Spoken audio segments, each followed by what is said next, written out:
Hello, welcome to Dalma Makes, and to this video where I'm going to show you how I made this Chocobo wall art piece. This was a gift for a friend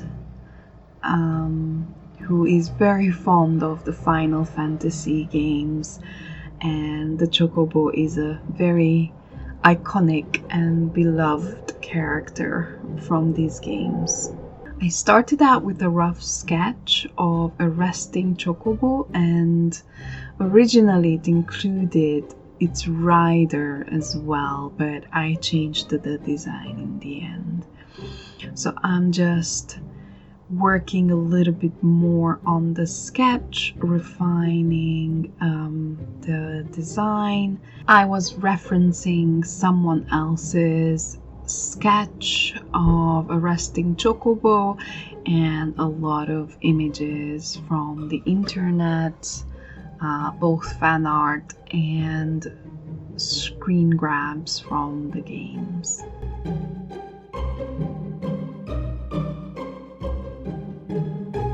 As a base, I'm going to be using a piece of foam core and this pattern paper piece that sort of has a cloud pattern on it, so I'm going to be using it for the background as the sky. And of course, I cut an appropriately sized piece for the base. And I'm using PVA glue to attach the pattern paper to the base. Now for the main element, the Chocobo, I'm cutting out the shape of the sketch that I made to sort of use it as a pattern. Just like you would when you're making clothes. I end up cutting out layers of cardboard in the desired shape.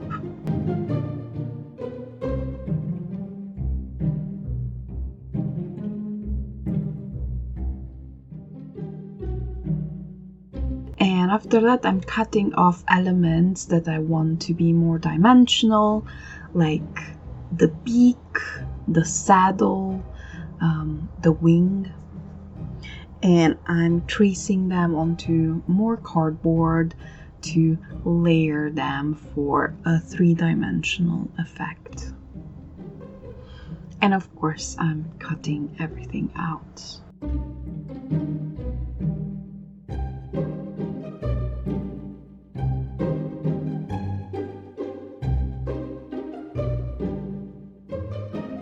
And of course, I am also gluing these layers down to make it one unified piece.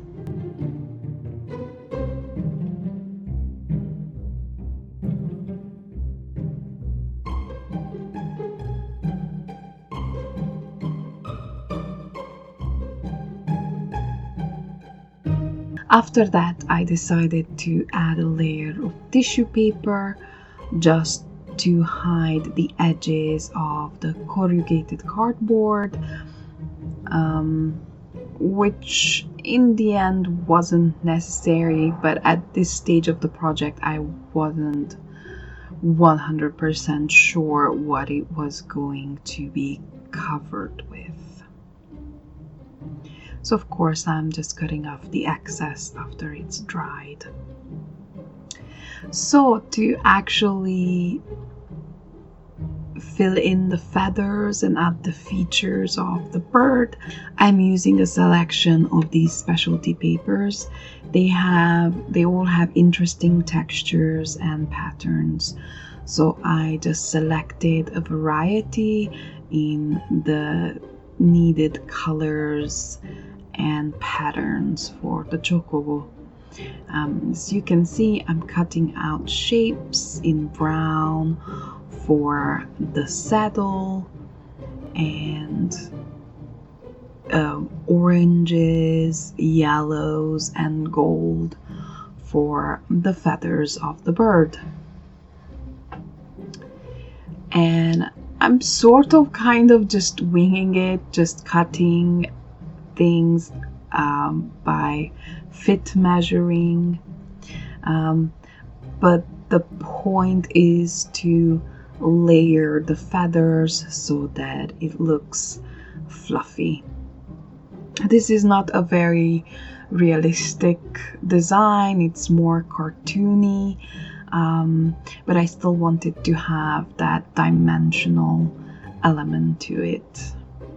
And I do basically the same for the entire body of the Chocobo.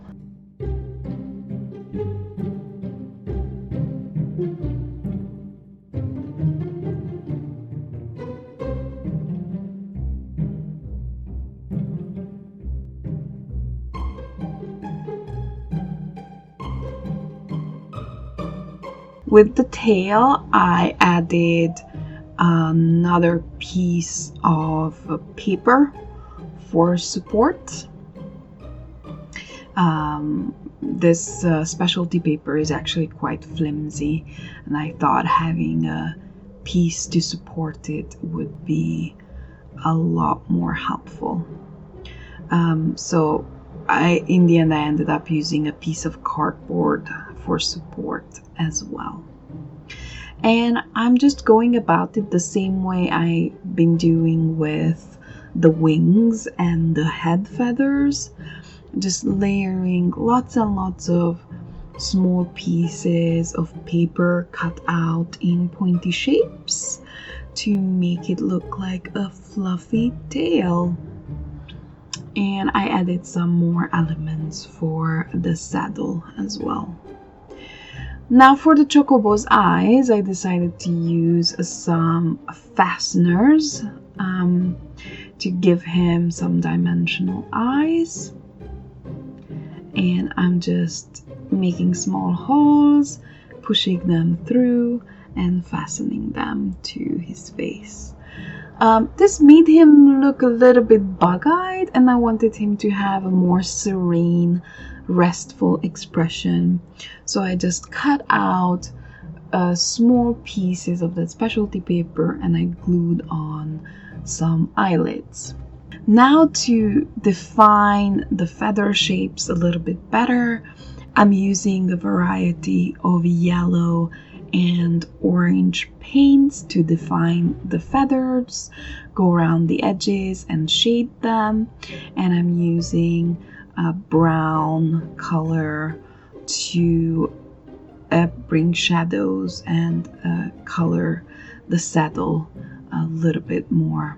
You can see shading makes a big difference in definition.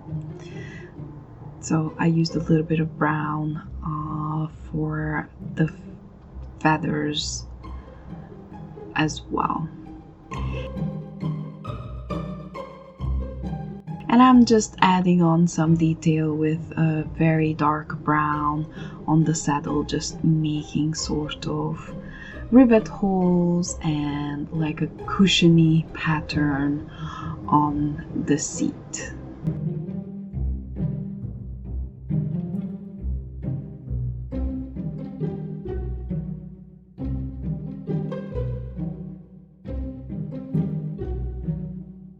Now I'm turning my attention to the other design elements on the piece, and I wanted to have a sort of brick wall with brambles behind which the Chocobo was going to be resting. So first I painted this piece of a brick wall with a bright red color, and then I went over it with a reddish brown.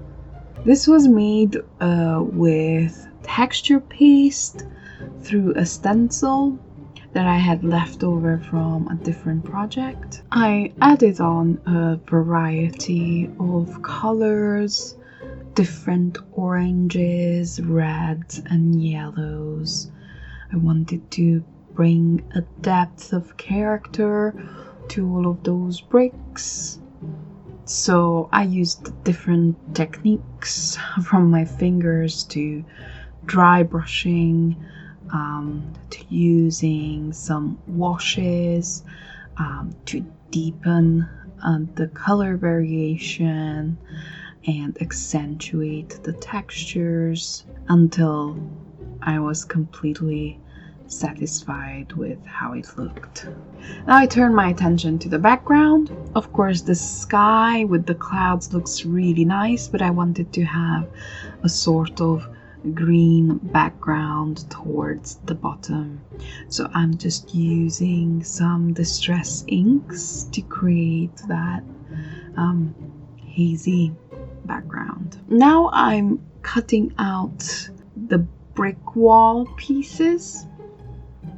First I snip off all the excess, and then I decide to cut this piece into 3 sections. I want to make it look sort of like a ruined wall. So I just decide on the shape, and I'm just cutting them out following the shape of the bricks.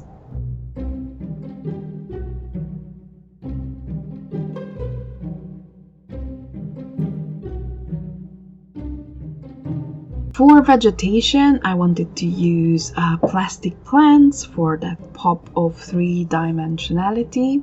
So I am carefully going around cutting off the flashing on all of these little plastic things, neatening them up, cutting off any defects just to make them look all nice and tidy.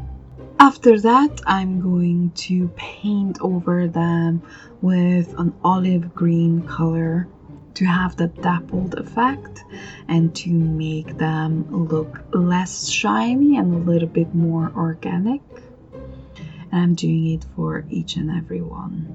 I'm also using these tiny spiky plastic plants, and I paint them with a different kind of green for a bit of contrast.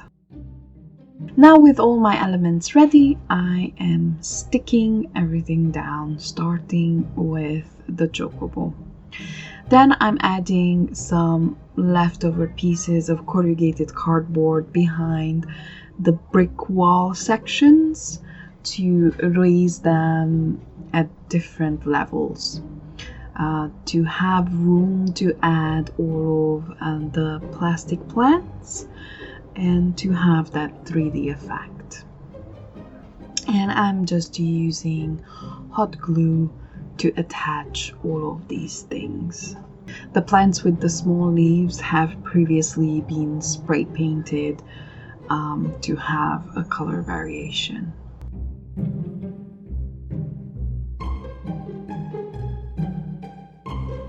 And I'm just arranging this sort of bramble landscape so that it looks like a secluded, restful area where the Chocobo might have found a place to have a nap. I'm also using some silk leaves as decorative elements, and also they're really useful at hiding bigger gaps and kind of constructing a little resting place for the Chocobo, because I have chosen not to make the legs in the end as opposed to the original sketch. And there it is, my little scene is done.